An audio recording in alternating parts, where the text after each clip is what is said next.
Praveen is in his 40s and enjoys his high-salaried job.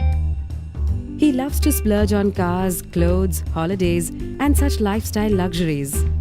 Praveen has large investments in property and a few bank deposits and tax-saving schemes. He does not save much.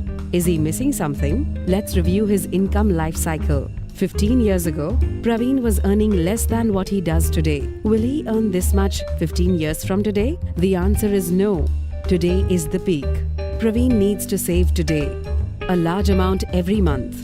The income of a household can be apportioned in 3 ways. Mandatory expenses to run the household, discretionary expenses on lifestyle items, and surplus representing the savings. The proportion of income available for each of these components changes with time. In the early days of earning, a large portion of the income is spent on mandatory expenses, a small portion on lifestyle expenses, and nothing for savings.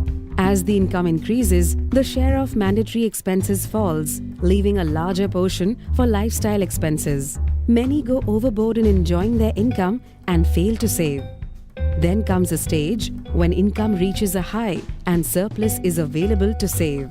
Before his income falls, Praveen should rebalance his investments and build a wealth portfolio that holds equity, debt, property, and gold.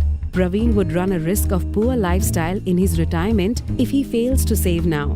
He should build a large investment corpus that can generate income to replace his salary. Then he is ready to retire.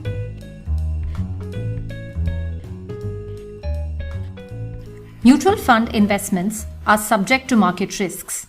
Read all scheme-related documents carefully.